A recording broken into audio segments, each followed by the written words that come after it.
దేవుని నామములో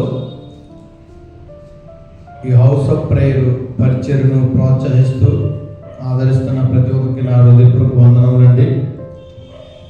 అదేవిధంగా ఈరోజు మరొక దేవుని వాక్యాన్ని మనము చూద్దాం. దేవుడు సృష్టిని చేసిన తర్వాత సృష్టిలో మానవుణ్ణి చేసి మరి ఆయన ఈ లోకంలో విడిచిపెట్టిన తర్వాత పరిస్థితులు ఆలోచన చేసుకుని మీరు ప్రయాణం చేయాలని ఆయన సెలవిచ్చిన తదుపరి మనిషి యథావిధిగా తనకు నచ్చినట్లుగా తనకి నచ్చిన మార్గంలో కొనసాగుతున్న విధానంలో ఏమైపోయాడంటే లోపము కలిగిన వ్యక్తిగా మారిపోయాడు. అదే సమయంలో దేవుడు ఆ లోపం కలిగిన వ్యక్తి ఎవరైతే ఉన్నారో ఆ వ్యక్తికి ఒక అవకాశం ఇచ్చాడు. ఆ అవకాశానికి సరిపడా టైం కూడా ఇచ్చాడు. మనిషి వెంటనే మారడానికి అవకాశం లేదు కాబట్టి కొంత సమయం ఇచ్చాడు. ప్రతి ఒక్కరు గమనించవలసిన విషయం ఏంటంటే కొంత సమయం ఇచ్చాడు దేవుడు. ఆ సమయంలోపు అర్థం చేసుకుని యథావిధిగా ఏ విధమైన మార్గం నుంచి ఏ విధమైన మార్గంలోనికి మానవుడు తప్పిపోయాడో ఆలోచన చేసుకుని మళ్ళీ దేవునికి ఇష్టమైన మార్గము ఏదైతే ఉందో అది అవగాహన చేసుకుని మళ్ళీ తిరిగి వస్తాడని దేవుడు ఎదురు చూస్తూ భక్తుల ద్వారా కొన్ని మాటలు మనకి రాయించారు.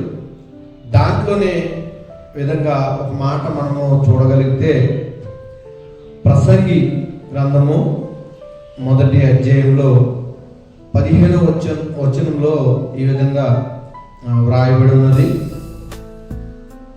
ఒక్కరిగా నున్న దానిని చక్కపరచ సఖ్యము కాదు, లోపము గలది లెక్కకు రాదు.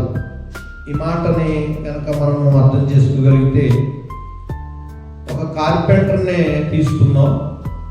ఆ కార్పెంటర్ చేసే వృత్తి ఏంటి అంటే గుమ్మాలో తయారు చేయటం, కిటికీలు తయారు చేయటం, చెక్కకు సంబంధించిన ప్రతి వస్తువు కూడా ఆయన తయారు చేస్తారు. ఎందుకంటే ఆయన పనే అది.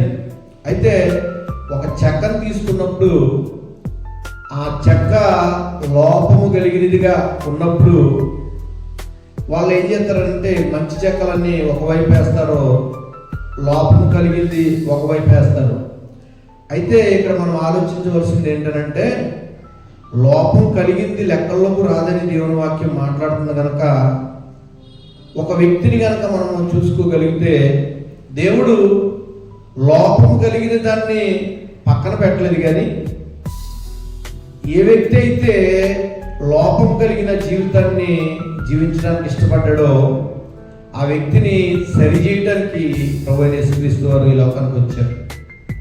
అది మనం గమనించగలిగితే కార్పెంటర్ కూడా ఆ లోపం కలిగిన చెక్కను తీసుకుని సుత్తితో కొడటం, ఉలితో దాన్ని చెక్కటం, ఆ లోపం కలిగిన చెక్కనన్నీ చాలాసార్లు ఆ ఉలితో చెక్కే ప్రయత్నం అయితే చేస్తారు. ఎందుకంటే దాన్ని సరిచేయాలి కనుక దాన్ని కూడా లెక్కలోకి తీసుకురావాలన్న ఉద్దేశంతో దాన్ని కూడా మంచి పనిముట్టుగా ఆ పనికొచ్చే వస్తువుగా సిద్ధపరచాలన్న ఉద్దేశంతో కార్పెంటర్ గారు ప్రయాసపడుతూ ఉంటారు. కానీ ఇక్కడ దేవుని వాక్యము సెలవిచ్చినట్లుగా లోపము కలిగినది లేకపోతే వంకరగా ఉన్నది చక్కపరచ సత్యము కాదు, లోపము గలది లెక్కకు రాదు అన్న మాటను మనం ఆలోచన చేయగలిగితే ఈ వాక్యాన్ని బట్టి మనం ఏమర్థం చేసుకోవాలనంటే లోపం కలిగిన జీవితాలు దేవుని ఆలోచనలో దేవుని దృష్టిలో లెక్కకు రావని దేవుని వాక్యం మాట్లాడుతుంది. కానీ సేమ్ టైం దేవుడు అవకాశం ఇచ్చాడు. ఆ అవకాశాన్ని మనము ఉపయోగించుకోగలిగితే ఇంతవరకు జీవించిన జీవితం ఒక ఎత్తు అయితే ఇక్కడి నుంచి నేను దేవునికి పనికొచ్చే పాత్రగా, దేవునికి పనికొచ్చే వస్తువుగా నేను ఉండాలి అనే ఒక తీర్మానం తీసుకోవాలి. అట్టి కృప దేవుడు మనందరికీ దయచేయను గాక. ఆమేన్. Praise lord.